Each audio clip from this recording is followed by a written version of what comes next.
Hello Airsoft friends, and welcome to this video where we're going to be looking at something which I've been trying to get my hands on for quite a while because they're just always sold out, and as soon as I saw it was in stock, I was like, right, that's it, it's time there. Just a quick big shout out to Lucas, who was the person who shared the link to say that it was in stock. When I purchased it, there was only 3 of them there. I'm sure by the name of the video you can already see what riff it is, but if not, my intro has probably told you exactly which one it is anyway. The AAP 01 by Action Army. Now this thing originally came out, you know, probably like 4 or 5 months ago, probably longer than that now. God, lockdown really screws your brain, doesn't it? And it kind of changed the game for sidearms. My one is green gas, it is black, and it is a fully automatic sidearm pistol type gun. And we're going to take a look at it. It comes in this wonderful little brown box, which you can see there, with a flappy bit at the front. And if we lift the flappy bit up, lots of stuff falls out, which is very great to see. The hell is this? A manual and a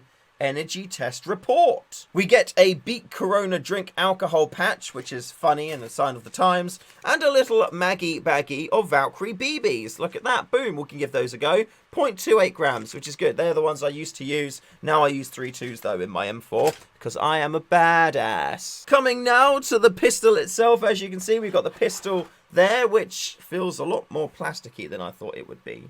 It's like fully plastic. I thought it was going to feel a little bit metally, but no, it's fully plastic. And then we have our magazine in there as well. A good thing about this riff is it takes standard Glock mags, so we can test the fitting of this in a couple of other Glock type riffs in just a moment. And it also comes with a bag of what looks to be 3D printed parts that says AAP01 on it, and they're all the exact same shape, just different depths. No idea what these are for. Maybe the manual explains that. So here we have it. It's an interesting shape riff, that's for sure. It doesn't kind of like, well, it's not a Glock. And to be fair, I think everybody runs Glocks these days just because they work, they feel nice, they look the part, they look good. And yeah, they're really fun riffs. But now this bad boy's on the plate, and it's a gas blowback riff, but the whole slide doesn't move. No.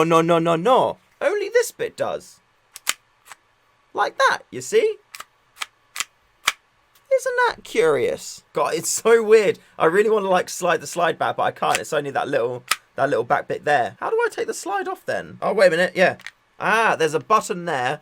And I imagine if I take those screws out, I can take the rest of the upper receiver off. Cool. Where do those 3D printed parts come in then? Ah, and there's this fire selector as well. So I've just put it into automatic mode. And the top just fell off. Is that supposed to happen? Oh, okay, there we go. Yeah, it is supposed to happen. I wasn't sure about that then. Hey, I'm new to this riff. Leave me alone. So let's put that back on like that. Let's put some gas in the mag and just see what it looks like. Not leaking. So good so far. So that goes into the... Let's put it back onto single shot, actually, just to check that first of all. God, that fire selector's pretty hard to do. That feels quite nice. And you know what? That's actually pretty quiet.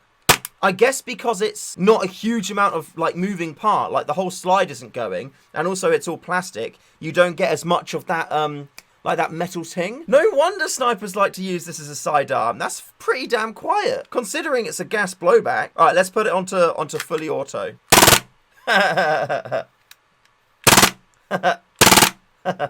That's fun. That's so weird that it's just that back little portion there that moves.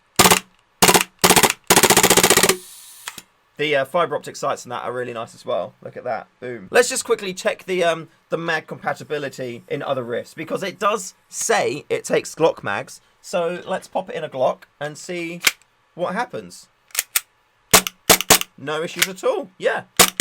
Cool. It's also quite handy because I lost every single mag for this Glock. So now, at least I've got one mag, which I can use between the two. But to be fair, between these two riffs, this is certainly lighter. Oh, there's little geary things just there. I imagine that's how I do the hop. I mean, that's not ideal. They're in there. You can see them on the side there. So that's how you would do the hop on that. I wonder what the volume difference is like between this and the Glock itself. Let's just quickly do a few shots to see. Big difference. Right, let's chrono. Oh, I need to cock it. The BB just fell out of the end of the gun. Look, ready? Surely that's not supposed to happen. That doesn't seem very good at all. I think I may have got a defective AAP01, which is sad.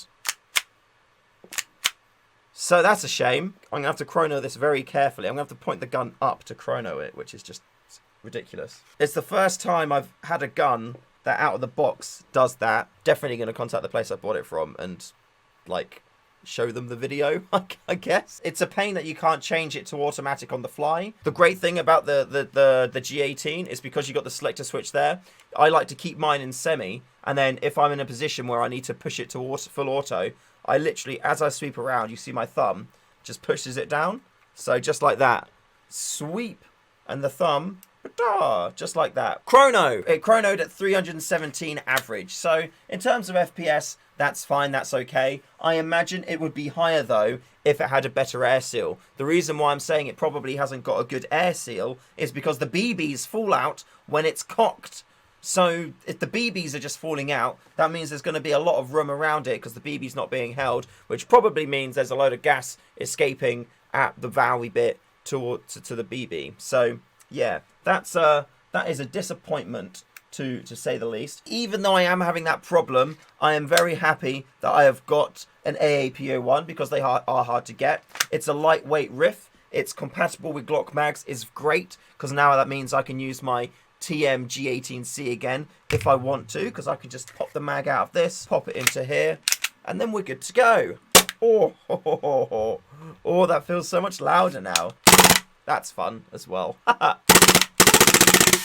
All in all, quality of it, it feels like it's good plastic, it feels like it's solid plastic, but it does feel very much like plastic. Like, I get that the plastic is a good thing because it takes out a lot of that metal noise, which is something that as a stealthy player, I hate and don't like. So this does give me the option to potentially run something outside of my Mark 23 if it is on par of being that quiet. I don't think it's going to be, but I can certainly test it, and adding a suppressor to this is probably going to help that even more. Actually, I do have a little suppressor. Let's put that on now. Big difference. That is much better. I'm leaving that suppressor on. It was a spare one that I had for a different project. However, that is staying on there because that does make a big old difference.